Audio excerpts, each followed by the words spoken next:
Hello, everyone. This is Sergeant of the Army retired Dan Daly, and I apologize if we're a few minutes behind there. We had some technical difficulties.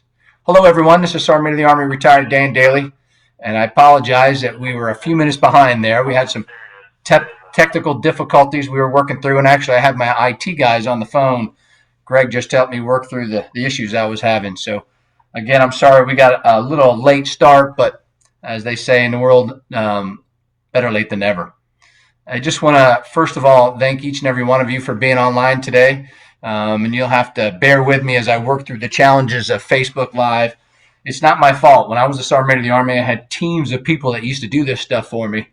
And now I'm stuck doing all my own. And COVID-19 has put me in a situation where I'm way up in the mountains of northeastern Pennsylvania on my own home server. But I want to welcome everyone to this edition of Facebook Live. Today's Facebook Live session is hosted by the Hawaii AUSA chapter, and I want to thank Paul out there all the way up into a few minutes ago. Paul has been phenomenal to include trying to get me started here to watch the live session today. So, Paul, thank you for putting this together, and thank you for all you do for our AUSA down there in Hawaii. So, aloha to all those of you that are listening from Hawaii today. I appreciate everything you do. I know that we have a lot of soldiers out there that are probably listening and logged in. I just want to tell you, first and foremost, as your 15th SMA, I can't be more proud of all that you're doing and everything that you continue to do for our Army and our nation. We need you soldiers now more than ever, and our nation appreciates everything that you do every single day as our soldiers. And you go out in harm's way, whether that be with our enemy or whether it be facing the invisible enemy of COVID-19. Currently now, I'm actually retired, and I am the Vice President for NCO and Soldier Programs at the Association of the United States Army, and that's why the Hawaii Chapter is hosting this live Facebook session today.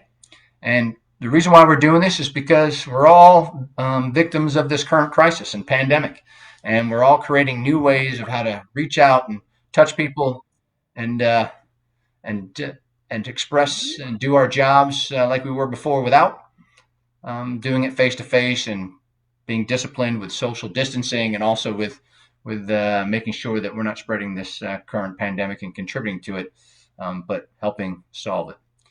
So I just want to take a quick opportunity to talk to you for a few minutes, and then what I really want to do is take a look at the questions you have for me. So in a few minutes here, once we get done chatting, I'd like to answer any of the questions you have. What I'd like to do up front, though, is remind you that I am not currently the Sergeant of the Army. So I've got to be careful on speaking on behalf of the leadership. I am in direct communication with the Sergeant Major of the Army on a regular basis. Actually, as early as this morning, him and I did a podcast together. It's one of the offerings that we have in NCO and Soldier Programs and AUSA is we do podcast series. And I regularly meet with the Sergeant of the Army and other senior sergeants majors, as well as other leaders, and discuss hot topics. If you want to listen to those podcasts for free, you can go to ausa.org. The Sergeant Major of the Army and I have done a couple of them. I've also done them with the National Guard Sergeant Major, as well as the Army Reserve Sergeant Major. And recently, we did one with the USFK and 8th Army Sergeant Majors in Korea, about all focused on COVID-19 and the current issues and concerns for our service members and our soldiers out there. Again, I just want to tell you thanks on behalf of the Association of the United States Army and the Hawaii Chapter for putting this on. And I hope that everybody's staying out of harm's way and doing great things. Just to relay a message from the Sergeant of the Army, when I was talking to him earlier today, he wanted to tell you thank you. Thank you for your discipline and adhering to the standards that we've had to adhere to. Our lives have changed drastically recently because of this, and everybody's affected by it. We're going to get back to normal, but it's probably not going to be sooner than what we'd all like. And we're all sacrificing as a result of this, but it's important. And the Sergeant Major of the Army wanted to tell you all that it's a key that everybody does their part. And whether that's the great medical professionals of both our civilian agencies and the United States Army out front, fighting this virus up front, or it's the individual soldier back in their barracks doing what they're supposed to be doing and maintaining social distancing and doing the right things. But he also wanted me to let you know that this is a time of opportunity. on top of a time of crisis. And that opportunity exists for soldiers' individual, professional, and personal growth, taking college classes, getting better at PT. And I don't want to steal all of his thunders because you can download the podcast and hear his message personally. But take advantage of the situation. In every situation in my life, you got to find opportunity into it.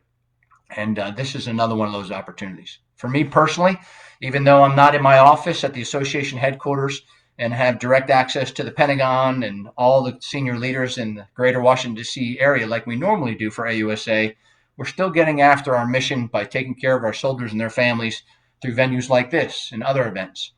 But I'm also taking advantage of the time with my family. I'm in my family home, my retirement home up in Pennsylvania, and I'm honing my skills on the things that I've wanted to work on for so long while I was out serving our country for 30 years and culminating as your Sergeant Major of the Army. So I'm getting after my hobbies right now. I'm getting after my woodworking, hopefully when it warms up here, because unfortunately we're not like Hawaii. This morning it was 28 degrees.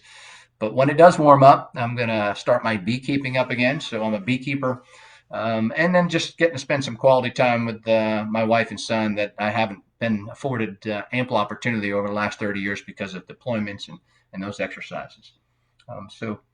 So this is a time of opportunity, and it is a time when leadership is most critical. And what do I mean by that? Just because you can't see your soldiers face to face every day, it's actually a time and a requirement to engage more with them. And you engage them through digital means, calling on the telephone. And as the Sergeant Major of the Army says, Sergeant Major Grinston, text if you have to. Leaders really need to step up and stay engaged with their individuals, especially time now when it requires not necessarily direct leadership, but engaged leadership at the individual level. And it can't be even more critical down at the squad level, because that's really the foundation of our Army, and that's where it begins. So all those junior leaders out there, I hope you're doing the right thing and maintaining contact with your soldiers on a daily basis, reaching out to those young men and women and just checking on them, hoping they're doing well. And those of you that are deployed and continue to do operations every day, keep safe, take care of each other, follow the social distancing as much as you can, and keep an eye on each other to make sure they stay safe and healthy, because we all want you to come home soon. So with that, I want to open it up to some questions. So I'm looking at my chat box on here on the side, and if you have a question for me that you'd like me to answer, shoot away. And what I'll do is I have a few questions that were asked of me in the recent town halls that I did with some soldiers here on stateside, and I'll start with a few of them. But I'll give it a couple seconds here, and we'll see if we get some questions that pop up. So please type in the comment section there a question that you may have, and we'll answer it for you. Okay, first question is, what are some of the things we can do to improve our professional development growth? And I touched on that, and your Sergeant Major of the Army thinks that's very important now. One of the things that we always complain about as soldiers is we never have time to work on our education. This is a perfect time to do that. There's so many colleges, universities registered with the Go Army Ed that you can log on. Tuition assistance is available, and take the opportunity to do some classes. You can pick away at this thing. It took me almost 20 years for me to finish my degrees when I was in the Army. But one more class is one step closer to finishing those degrees. So I urge you, you'll look back when this is all over and say, gosh, don't be that soldier that said, man, I should have probably used that time more wisely. And it's never too late to start. Just because, we may have been in this for a month doesn't mean you should have started the first day. You can start tomorrow. There's no better opportunity to start than tomorrow morning.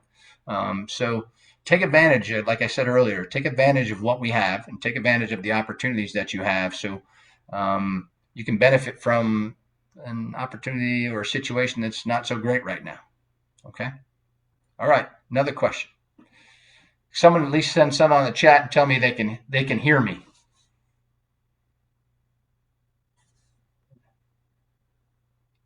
And let me see if I can scroll down here and find. There we go. Ooh, great job, SMA Daly. Greg Sprouse, thanks. Thanks, Greg. Looking good, SMA. That's Troy Welsh. Paul, thanks, SMA. Oh, and this is from Paul User, our chapter president for the Aloha chapter. He writes, thanks, SMA and Major Thompson at Schofield and Colonel Luke Farr and the 25th ID CSM. Cool. All right, can hear you. I can hear you. Now everybody's telling me can hear you, but nobody's giving me any questions. So Brad Villarreal says I can hear you. So another question I've been getting a lot of lately was about non-commissioned officer professional development. So many of you know I was very passionate about that as the SMA, and I can assure you that Sergeant Major of the Army Grinston is very passionate at it too. And they're doing everything they can, one, to make sure that our soldiers are taken care of first and foremost. And this is the words of the Sergeant Major of the Army. It's all about taking care of our people. So obviously, I'm sure most of you are aware that they're deferred ALC and SLC right now, but they're still offering BLC and the Master Leaders course online. But he also wanted me to remind you that when you get done and you do get promoted and your school is waived, we're going to have to get after this when this crisis is over. So continue to stay focused on your courses if you're doing them online, and be ready to go to those courses when they turn back on in the future. So I got a question from Paul. How do soldiers adjust to training at the squad level during COVID? And Paul, that is a phenomenal question. And it's also a huge challenge, right? So as soldiers, we're used to bonding together and being in close proximity from when you wake up in the morning doing PT to eating chow. All right. So we got to think differently. We got to maintain social distance. And just because you can't all stand right next to each other doesn't mean you can't do things like PT. Just because you can't stand right next to each other doesn't mean you still can't go to the range. You just have to be conscious of the current situation, and you have to make the best of it. I can't think of an opportunity that you can't take advantage of right now for soldier training. You can still get after all the things that you can do. Classes. You can do social distancing while you're giving classes. You can go out what we call the back 40 and grab your equipment and go out and do lane training and stakes. I was just talking with one of the military leaders today, and they said soldiers are currently doing Eiv testing. And soldiers go in there, they do their task at the Eiv station, and then someone's there wiping down the equipment before the next soldier comes in, and they maintain social distancing inside the waiting area. If you're loading connexes and you're getting ready for deployment, just put one soldier in the connex at a time. If you got to do multi-lifts, wear your protective gear, wear your mask, and limit physical touching, and wash your hands. If you're watching the news, this virus is spread through droplets. And washing your hands, and not the typical soldier wash your hands, because I was a soldier and I watched everybody go through the dive facility where you just splash some water on your hands when you go in their dive facility. It's important. I think I wash my hands about 30 times a day now. That stuff's important, because many of us will, as you know, not be affected by this virus, but we can carry it. And a lot of people will be asymptomatic, meaning they'll never even know they had the virus. And that's good for that individual, right? Your body's building an immune system and can resist the disease. But unfortunately, you can still be a carrier of it. So that's why it's so critical that social distancing is the part that everybody plays. Okay. All right. So let's see if we can get another question on here. So Jojo Kennedy says, what is the most important Army value? That's a phenomenal question.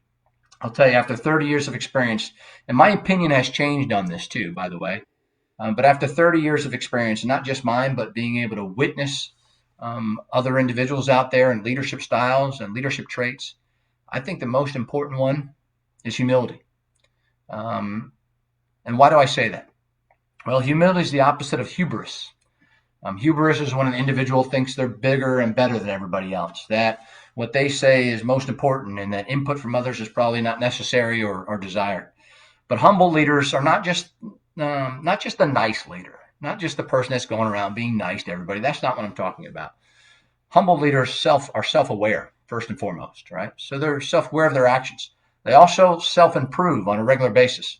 They're constantly questioning what they're doing, in a good way, though, right? Making sure they're looking at what are the second and third order effects, how it impacts the people that they work with.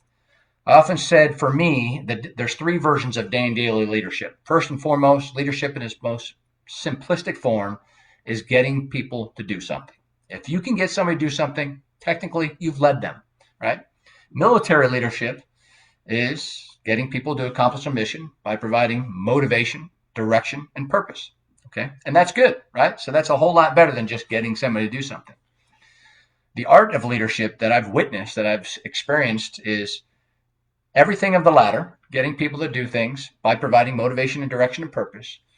But the subordinates do it because they want to achieve for their leader. And if they don't, it has personal implications to them where they feel like they've let their leader and their organization down. And that's not done through intimidation or fear. I'm talking about esprit de corps. I'm talking about the type of leadership where you motivate your subordinates so much that they feel they're such an integral part of the team that any part of their failure to the team would be a letdown to the entire organization. And that's what humble leaders do. They create that atmosphere conducive to that type of leadership. Okay. So thanks for that question there. Let me scroll down here. So again, when I was the SMA, I had teams of people that helped me do this. And now, as you can see, I'm just like anybody from the generation I was born, we are slightly challenged. The generation before, after us, are not slightly challenged with digital connectivity. All right. Sartan, and I apologize if I mispronounce your name, is Satrin Gumatateo. A servant leadership is what I'm hearing, being a leader and not just a boss. And that's a good point. You're right. I've always tried to pride myself on being a participative leader, not just a directive. Obviously, directive form of leadership is required in some situations, but servant leadership is critical to success, and I think that's a very good trait to have. Everybody's going to have their own leadership style, and everybody's going to form their own leadership style based upon the subordinates they have and the situation they're in, and those leadership styles will change based upon the individuals they lead and the situations they're in. And there's no one that's right or wrong. There absolutely is not. It's the one that works for you. It's the one that makes the organization and the unit perform the best. Okay. All right, let's go in here and see if we have some more questions. I see we got about 70 people online. So they say that when you're doing a town hall or you're doing a thing, usually the people that ask questions are the best looking, most intelligent people in the group. So far, we have a couple people that have demonstrated that they are. Okay. Your experience as an NCO. So that's the next question from Paul. Thank you. Your experience as a new, examples of how you help my new lieutenant. So that's what the question is. When you were a non-commissioned officer, how did you assist your new first and second lieutenants? Well, that is a very good question. And actually, when I talk to cadets, one of their questions I get from them all the time is, what's that experience going to be like with my first platoon sergeant? And so they're nervous about the same thing. First and foremost, our officer's job is to lead the organization. And I think it's important that non-commissioned officers are there to ensure they're set up for success. Okay? As a platoon sergeant, obviously I had a lot more experience and operational knowledge than my brand new young lieutenant. But I was always critical on making sure that they, first of all, were taught the right thing, and that we set them up for success.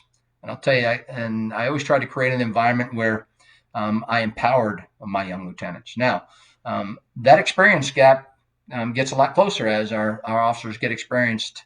And as you move up in your role as a non-commissioned officer, being a counterpart for an officer when you become a battalion sergeant major, battalion commander, I think the biggest mistake that I see a lot of times is non-commissioned officers will say things like, well, this is NCO business.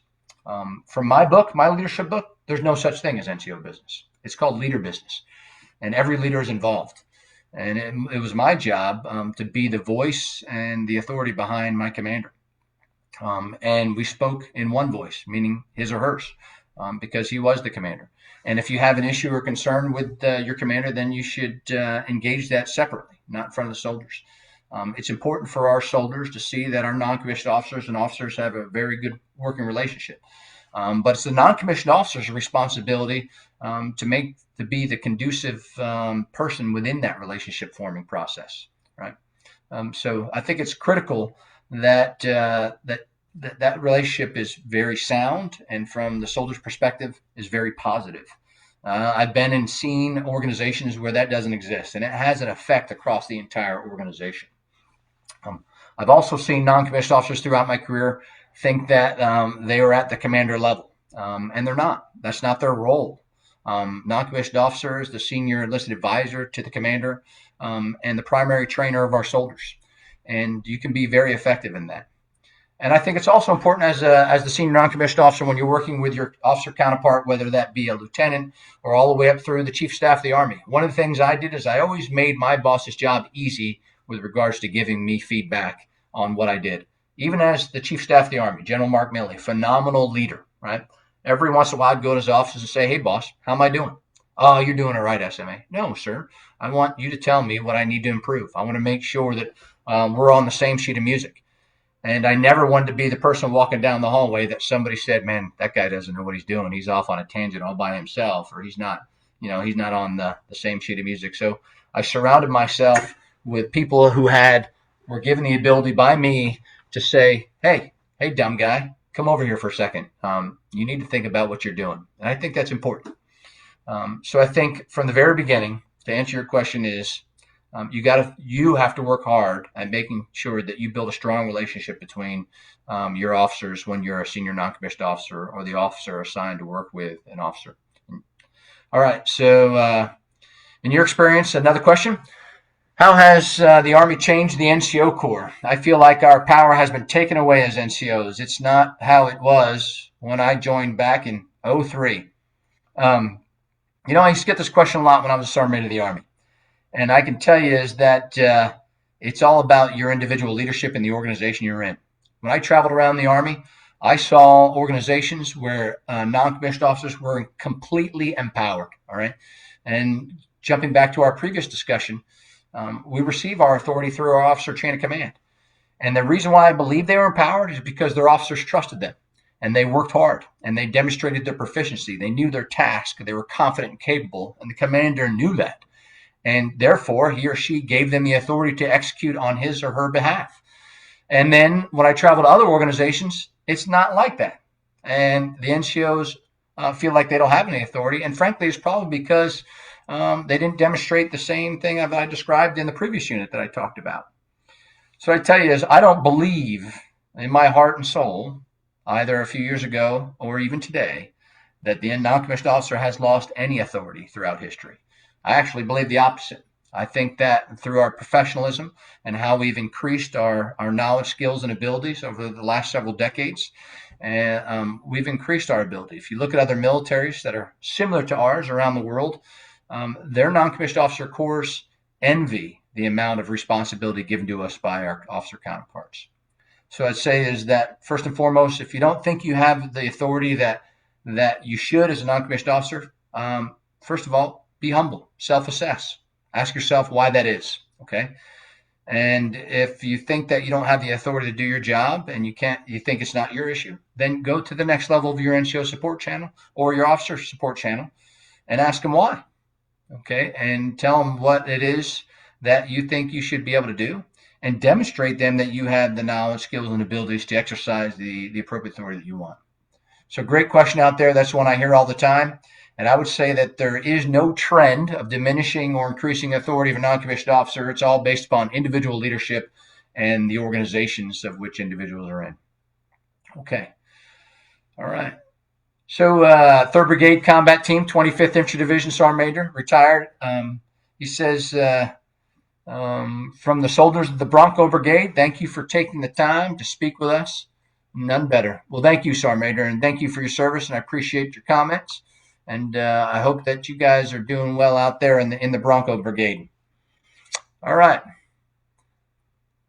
I feel like okay. So let's see what else we got here. Servant leadership as we powers. All right. Questions on what is most important. And it looks like outstanding SMA. Wayne Campbell Jr. sends outstanding SMA. Thank you for answering his question. Well, thank you, Wayne, and I appreciate it. I appreciate all you're doing. So one of the things that I talked to the Sergeant Major of the Army about today is, we're on the news, and all you see is the doom and gloom. And the reality is this pandemic has hit people very hard. The loss of the many lives, as you see on TV, is a critical impact to the families that are losing those individuals. But one of the things he stressed with is that you got to maintain a positive outlook. Okay, he assures us, and I have all the confidence in the world that he's right, that we're going to get through this, and it's going to take time. But sitting around thinking about the negativity of things is just going to make it worse, right? So he encourages soldiers to get to do something fun. I was talking to a soldier on VTC the other day, and he asked me. He's sitting in the barracks. He's under quarantine. He says, "Sergeant Major, what can I get after?" And of course, I told him the college, and I told him these other things. And I said, "You know what? Amazon's still delivering. Order a guitar." I said, "Do you ever want to learn how to play the guitar?" He said, "Yeah, my whole life." I said, "Well, here's a great opportunity." I said, "They don't cost much. You don't have to buy an expensive one." I said, "And this is an awesome opportunity for you to capitalize on some time that you have, that you regret you didn't use wisely later on." So there's a lot of positive things to do out there and positive ways to use your time. I said, for me, woodworking is my passion.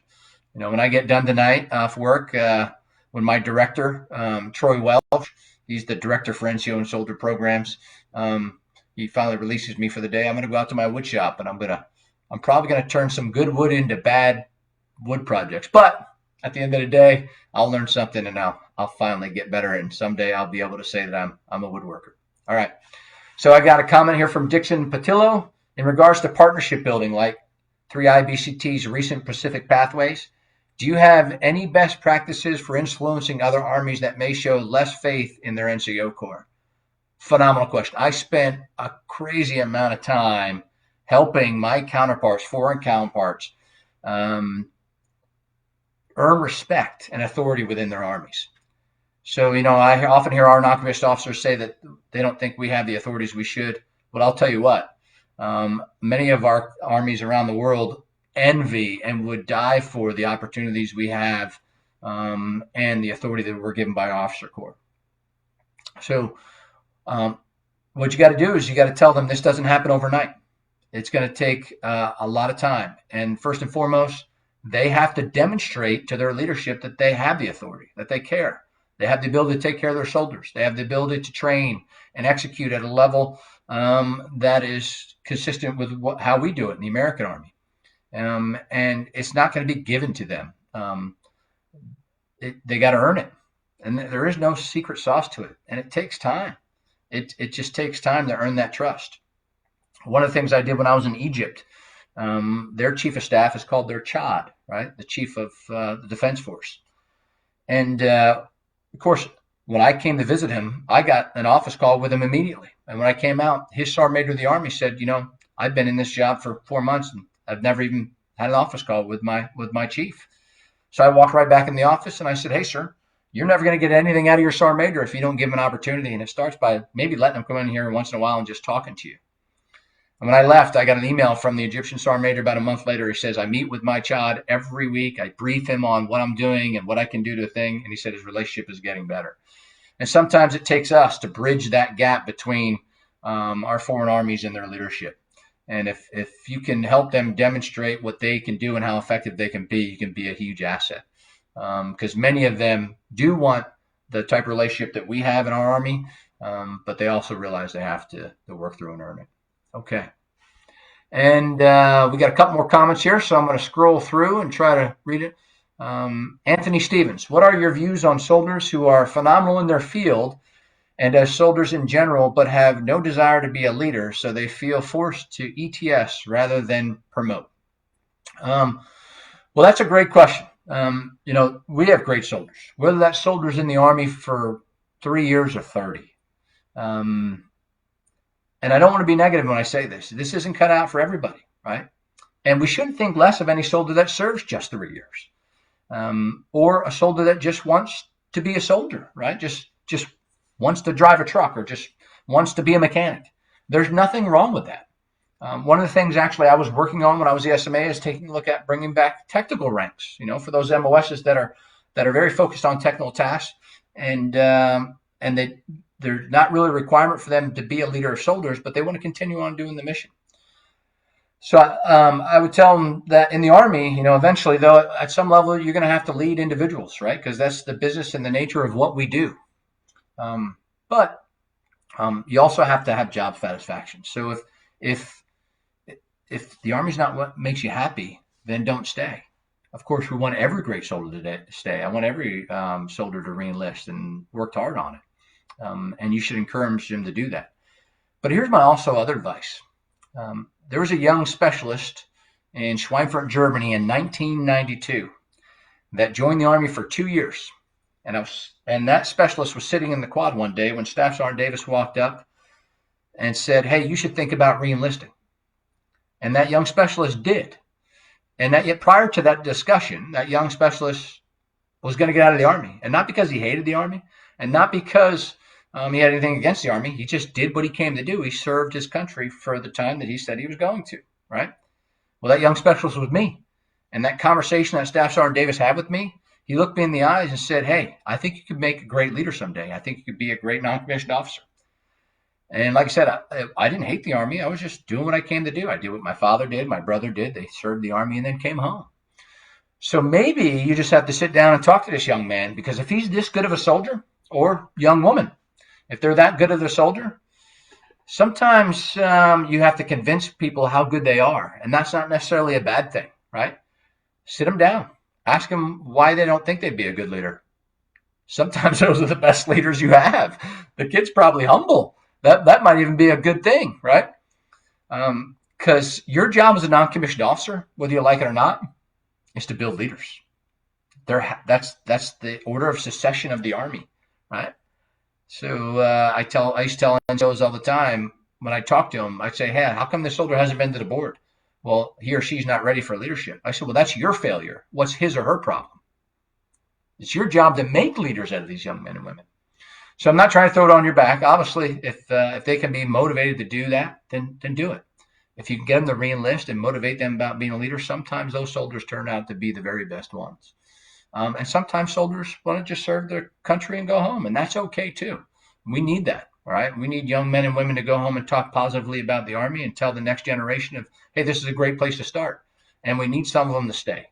In both situations, we got to do the right thing for the individual, and I think that's most important. And when we do the right thing by people, it's all going to shake out. The right ones will reenlist, and the right ones will go home, and that's okay. So I hope I answered your question there. All right, let's scroll through here and see if we can find another question. Can you speak to being creative with the ways you lead your subordinates through this time?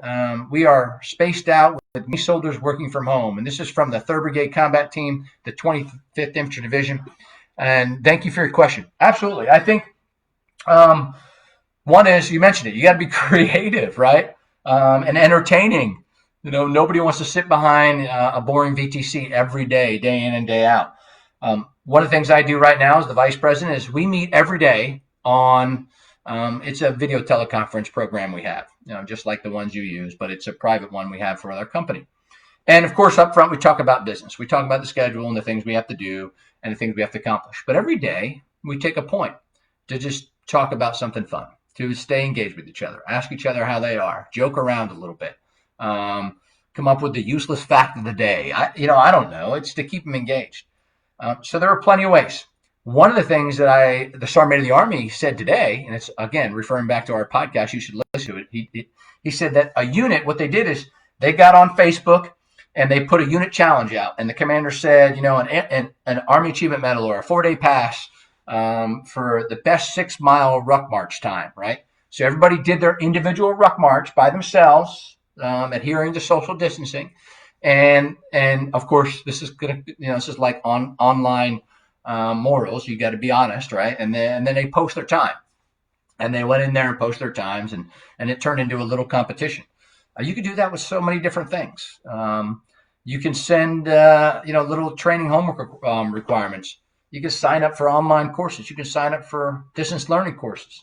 There's so many things that you can do to keep your soldiers engaged and keep them motivated, right? But you can do something fun too.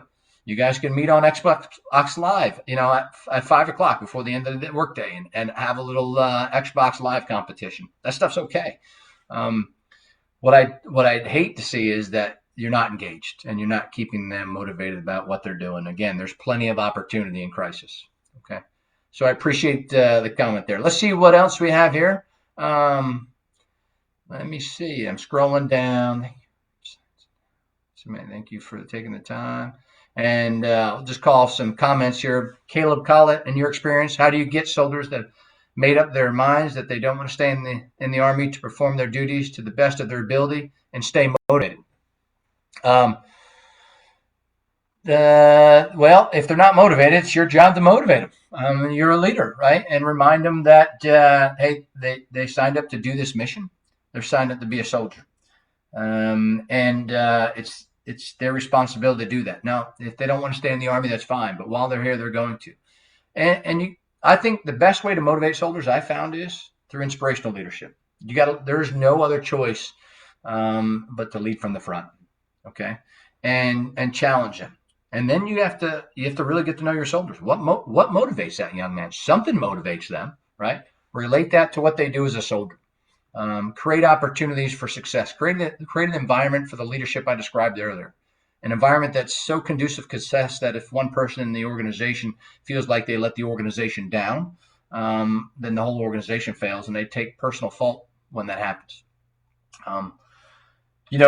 People always ask me, how I deal with this individual soldier. To be very honest with you, is every individual leader is going to have to find their own leadership ability to deal with every individual situation. There's no carbon copy or special notebook that's going to give you the answer to that. This is the business of people. They're all different, every single one of them, and every one of them is motivated differently. But what you can't do is fall victim of insanity. And what do I mean by that? Why did he say the word insanity? Well, the definition of insanity is doing the same thing over and over again, expecting a different result. If it's not working, try something new. Try something new. Try something different. Here's the great thing about the NCO support channel. If the soldier's not motivated, then go to the next level. If you're the team leader, get the squad leader to help you. Then get the platoon sergeant. I'll tell you what, by the time you get them to the battalion sergeant major, that soldier's going to be friggin' motivated. But the authoritative measures continuously don't always work, right? And it's not about how you accomplish the mission. It's about accomplishing the mission. Well, it is if you do it morally and ethically correct. So don't do anything outside that realm, obviously. But it's about accomplishing the mission. And there's 10 ways to get up the hill, all right? You just have to figure out what the best way is with that young man. All right. Good question, though. Okay, so Derek Smith says, thank you for taking the time to talk to us. How important are the competitive boards for centralized promotions? How important are they? Really important. All right. Very important. So I've obviously had the opportunity to sit on hundreds of boards throughout my career, and critically important. And here's what most NCOs don't know. The answers to these centralized boards are in your hands. And it's called Enlisted Personnel Management, DAPAM 600-25, Enlisted Promotions, right? And it's got your career path in there for every single MOS at every skill level. And what it does is it tells you the job that you should hold, the job that you should have to meet the primary requirements of your MOS at each skill level, but also the things you should do to enhance your promotion capability, right? So whether you're being a drill sergeant or recruiter. And it's different for every MOS. There is no one set standard. And I'll use me as an example. As a young infantry soldier, I was 11 mic'd, right? So the things to do was to go to Master Gunner School, all right? People didn't want to go to Master Gunner School. It was hard. I had like an 85% failure rate. So it's the things you got to put yourself in an area that puts you on a pedestal above your peers, right? Because when you go to a centralized promotion system, well, I'll tell you, the last promotion board I sat on was the 11 Bravo E7 board. That was 9,000 packets. We had about a couple hundred promotions to give out. And the first thing we do is that you have to do is you have to review DAPAM 600-25, because you're not voting based upon your personal preference. You're voting based upon what the Army has said is the requirements to get promoted in that MOS and skill level, right? So it's important. The other thing that's important is your records, because this is the first time after the semi-centralized system, you get to go face-to-face the battalion sergeant major, the battalion, and the first sergeants. Now it's what's representing you is your digital file, right? And all too often, I used to shake my head when I sit in that promotion board, and I realized, there's NCOs out there that don't even take a time to get a new photo, and not that your photo is the everything on the board, but gosh, it really sends a signal, a red star cluster up when the thing's 5 years old, or it's out of date, or, oh, we've been in the Army blues now for 10 years and you're still in your dress greens. But dress greens are coming back, the new greens, right? So you got to take a personal vested interest in it, right? It's your responsibility. I've heard so many NCOs blame HRC for the records not being updated. The only person you should blame is yourself, right? So you got to be persistent. You got to work on that, right? So they're very important. But it's not just a paper, right? You got to do things every year to put yourself in a category like I described, right? You're competing against the entire Army for the first time in your career in your MOS and skill level. And you want to do the things that are in DA PAM 600-25 that set you above your peers for your MOS. So if you haven't looked at that, you need to look at it because it's a career map to success, okay? So Benjamin Lucafar says, COVID gives us a great time for the squad leader. What advice would you give them on taking this opportunity? There's so much. Hey, matter of fact, listen, this is squad leader heaven right now. It literally is, right? Okay, so you might not have your soldiers face-to-face every day, but you don't have the leadership looking at you every day either. You can get after all those things you said you never had time to do because you had to do everything the platoon sergeant said or the first sergeant said or the company commander or pick your person in the chain of command, right?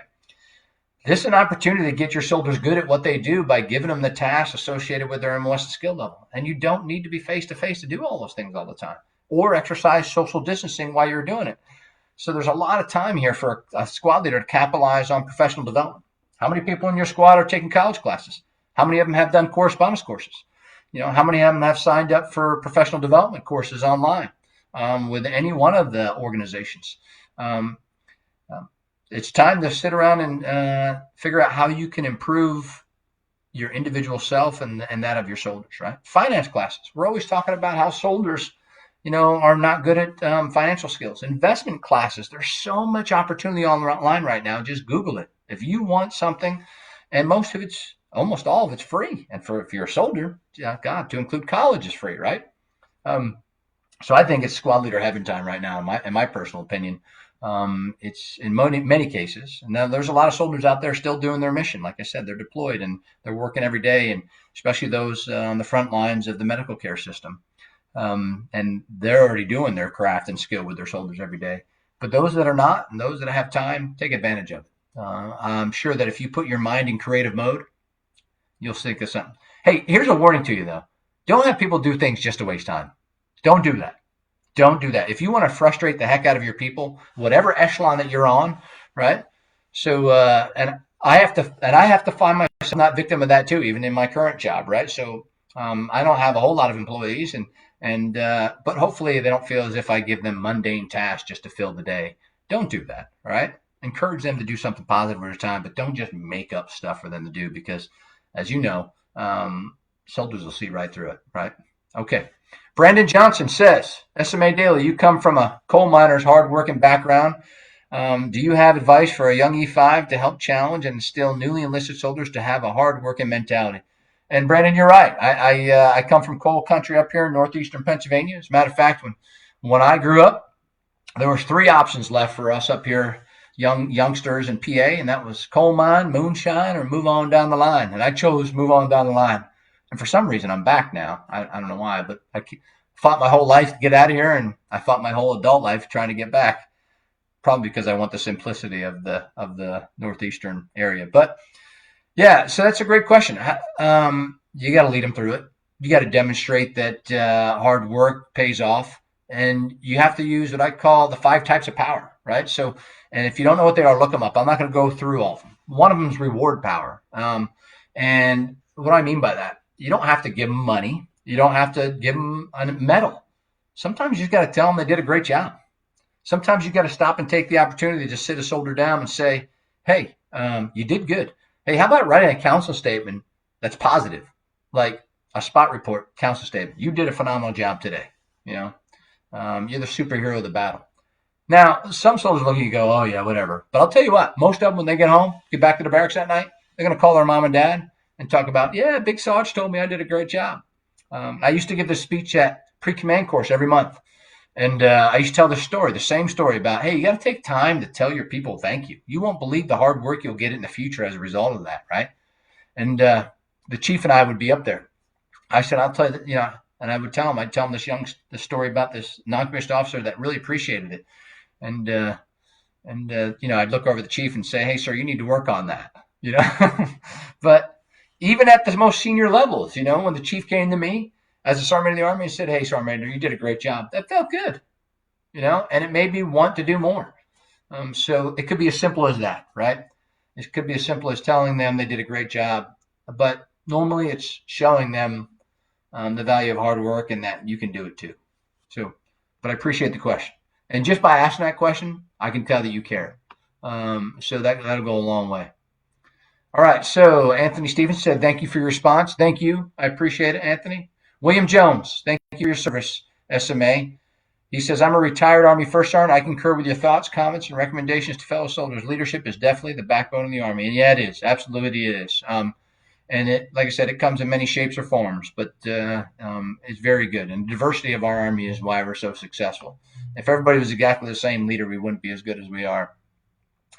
3rd Brigade Combat Team, 25th ID says, stay engaged, be creative, challenge our soldiers. Hula. Thanks, SMA.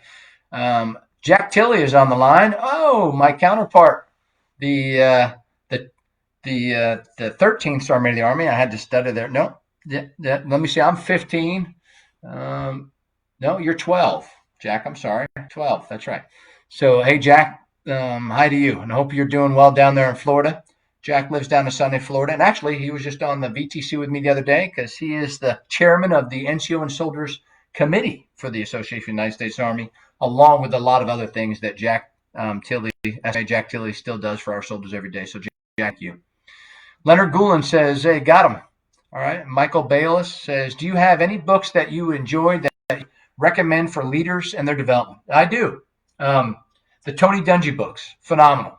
If you want an example of humble leadership, read his first one on leadership.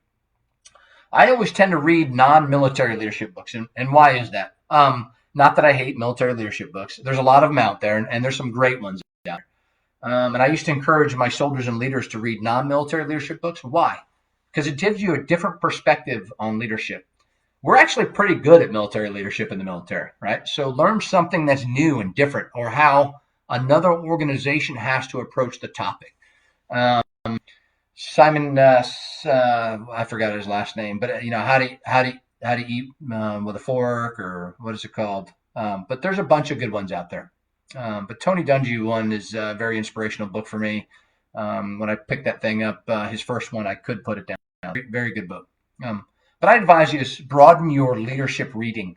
Don't stay on just the military topic. Look at some of the corporate leadership things, or some of the other leadership challenges that people had out there. It just gives you a different perspective on how to deal with things, and it'll broaden your leadership capability. So, but thank there, Michael Bayless. I appreciate it. Thank you very much. Okay, replying to Brandon Johnson. I do understand that every soldier is different, but trying to see how you have faced these challenges previously.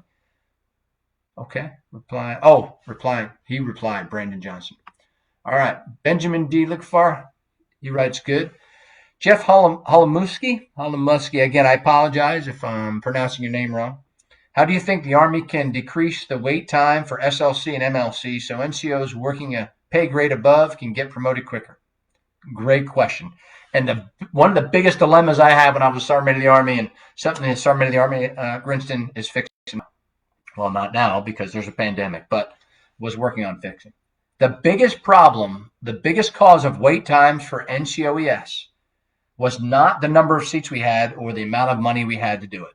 The number one problem was actually caused by NCOs. So here's what happens. Every year, there's a training seat and allocation group, right? And the Army allocates enough training seats in NCOs to train the entire population plus some, right? And then they fully fund it. And that's based on the promotion projection for the FY. And they don't get that number wrong. That number usually matches the requirement, or it's very close or greater than, right? What happens is we schedule non-commissioned officers for training for things like ALC and SLC, and many of them don't show up. And they either no show or they say they're not coming the week before. And it's too late to reschedule somebody. Now, when I said we have enough training seats, but those training seats have to be spread out throughout the year in order for the system to work. And when someone doesn't show up and that training seat goes vacant, or they no-show, you can't recoup it. You can't push it to the next month because there's only so many chairs in the schoolhouse. You can do some of that stuff by training what they call a trap, a training seat allocation throughout the year. They add the number of training seats. But usually the biggest problem is individuals no-showing for schools. That's why it's so important. It's one of the reasons why it drove me to changing the policy. In the past, we used to just continue to reschedule those individuals. And under the new system, once you're scheduled once and you either no-show, then you go to the bottom of the list and we keep moving everybody up. So I would tell you is be patient. They're waiving requirements right now during this COVID, but he's going to have to get everybody back to training. I'm doing a podcast actually with Sergeant Major Sellers, the Commandant of the United States Army Sergeant Majors Academy and the NCO Center of Excellence. And I'm going to ask him that question on the podcast tomorrow. I'll ask him what are the things that we can do to make sure that when we return back to normal, we can get everybody that needs ALC, SLC, and MLC and get caught up. And I would bet that they got a pretty good plan in place. But the problem with that plan and execution is not going to be system. I tell you through experience, it's going to be the individual and the accumulation effect over time of people not going and showing the school. Okay, but great question. Keep working at it and keep calling your HRC contact for your schools, because here's what I tell NCOs. If you're not scheduled now, someone's going to drop out, right? And you want to be foremost in their mind. And I'll tell you, they're always looking to fill those school slots. So here's the thing, though. You got to be ready. When they call you and say, hey, I just had someone drop out. Are you ready to go? Yeah, your answer should be, yes, I'm ready to go right now. So keep doing that and keep your proponent and your branch informed at HRC and let them know that you're ready to go as soon as they can turn it on. Okay. Anthony Stevens says, how to be a real leader 101. Well, I appreciate that. I hope you're talking about my Facebook Live here. But Anthony Stevens, thanks for your comment there. All right, rolling down some more comments. Replying to Jeff. Jeff Holomusky, that's a really good question. All right. Tyler Wolf Christian says, when transferring from the SMA to a civilian leadership position, what was the difference between leadership and the different skills and approaches you used to overcome? To be honest with you, I haven't changed much. Other than the fact that I don't wear a uniform every day, but now I wear a suit. What I did realize is that I used to complain about how many Army uniforms I had to buy. Whoa, you should see how much suits cost. They're like a lot more. But I haven't changed much. I've tried to maintain my same leadership style. I've been fortunate because the organization, the Association of the United States Army, and I was going to finish with what I do there, was an easy transition for me, right? So when I left the Army, actually, I got great advice by a 4-star general who I was very close with, General David Perkins, the TRADOC commander at the time, and he was my division commander. And he told me, he says, hey, don't worry, you can find a job. He said, but the good job will find you. And he was right. I got a call from our president, General Carter Ham, and he said, hey, what do you think about coming to AUSA? And at the time, Ken Preston was the vice president. I said, sir, I don't want to step on Ken. He's there. He goes, no, he's looking to transition because we want to change out leadership like the Army does. And I said, great, I'll do it. And I went home and I told my wife, I said, hey, I'm going to take this job with AUSA. And she said, well, how much do they pay us? I said, I don't know. Didn't even ask. I didn't even ask because I felt blessed that this organization, one that is respected as AUSA, asked me to become part of their team. And I get to continue to serve. And that may not be in a uniform, but I still get to serve soldiers. I get to assist the Sergeant Major of the Army every day and help him move his initiatives forward. And I get to stay in contact with the thing that I love to do and that I'm most comfortable with doing. So for me, it was a little bit easier to transition because the organization I went to is much like the organization I came from. But I don't think it would have mattered. I think that regardless of where I went, I think my leadership style and the things that I've learned as a soldier would have carried me through my next job. And to be honest with you, I think most employers are actually looking for that. So what I tell you is, of course, you're going to have to adapt to the organization that you go to. But you'll find that many of the knowledge, skills, and attributes you learned as a soldier are very transferable to those civilian jobs. So great question. Okay, so let's go Tyler Wolf Christian. When transferring, that's the one I just, thanks, Tyler. That was the one I just read. Nathan Wyatt, SMA, this is Wyatt. Thanks for helping me and Shannon in 3rd BCT. Well, Nathan, thank you. I appreciate what you're doing, and keep up the great work. And if you're ever up here in Northern PA, stop in for a beer sometime, buddy, because you're more than welcome to have one. And great to hear from you. Great to see you. All right, Paul, you sir. Paul says this is our president of the Hawaii chapter, so um, I have to respond to him. He says, "Haha, I gave Jack more time." Okay. All right. And then Nathan says, SMA, thanks for what you did for Shannon and I. Okay, we read that one. Yeah. Brandon Johnson says, Tony Dungy with exclamation points. 25th Infantry Division. On behalf of the 25th Infantry Division, thank you for your support, your leadership, and continuous service. We are online and listening to your guidance. Well, 25th ID, Tropic Lightning, thank you for what you do. And thanks for the shout out there. I appreciate what you do. And gosh, I wish I was in Hawaii right now. You guys have a great place to be quarantined. I'll tell you what. I have to figure this out. I think you folks down in Hawaii have this figured out. If a pandemic does come, and I'm not trying to make light of it, it's a terrible thing, right? There's a couple places I think in the future I'd want to be stuck.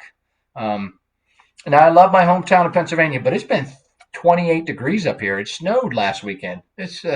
I'm ready for winter to end, and a little Mai Tai on the beach wouldn't hurt. If the beaches are open. I'm not even know if they're open down there, but I'm sure you could sneak out to the beach. But 25th ID Tropic Lightning, thank you for what you do. All right. And let's see. Next one, Paul says, sir, can you post top 10 leadership books on your NCO Facebook page or AUSA site? Yeah, I will. Actually, I do have a list of them. I couldn't remember them all off the top of my head. We had a great reading list when I was the SMA. The Sergeant of the Army, he's got one now too. So that's a great idea, Paul. And great idea. We should do that. And there's some fun books to read on there. Ender's Game was one of my top 10 leadership books. And it sounds like a fictional novel, which it is, but there's a lot of leadership lessons. And but that's a great idea, Paul. We'll do that. We'll start a leadership book site, or maybe on the NCO and Soldier website, on the AUSA page, and we'll get our books loaded on there. Okay. All right. And Jeff Holomoski, thank you for your response, SMA. It's an honor. Well, thank you, Jeff. Appreciate you chiming in tonight, and thank you for all you do. Okay. Saturn responds to my comment. Yes, can't beat the weather here in Hawaii. I guess not. You can't beat the weather down there. Leonardo Gulen says, SMA, I promise if you want to come out and be quarantined with us out here in Hawaii, we would 100% not mind. Hey, I would love it. If any of you have a private jet, since I'm not in the Army anymore, I can ask for these things. If you have a private jet, you can fly it up here, and I would more than take advantage of your offer to do that. Get on that private jet, fly to Hawaii, and sit on the beach. And I'll do Facebook Live events on the beach in Hawaii all day for free if you send that up here to get me. No, I wish I was. I really wish I was. All right, Tyler Christian says, thank you for responding to my question. Well, thank you, Tyler. I appreciate it. And 3IBCT, go there, 235. Who? And Cileto Pasquale Jackson, thank you for your supporting and putting retention in the front and supporting me and our career counselors during that time.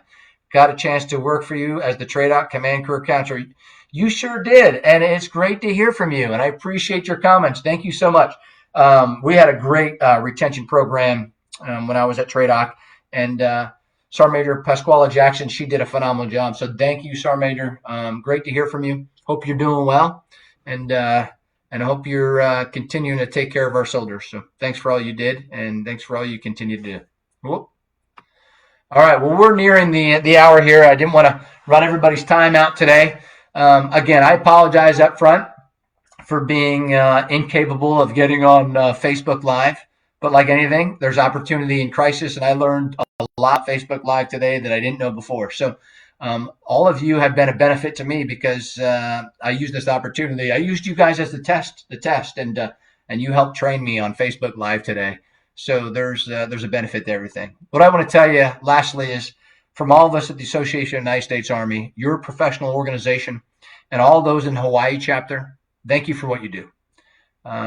This is tough times, but there's opportunity in every bad situation. Have you heard me say over and over again throughout this Facebook Live? What's most important is people right now, and we take care of each other, and I know you do that. There's no better organization than the United States Army. and this association that does that. So continue to do what you're doing. God bless each and every one of you.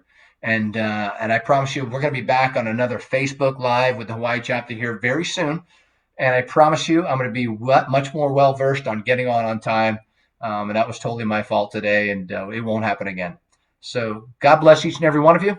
And Godspeed to you. And aloha to everybody down there in Hawaii.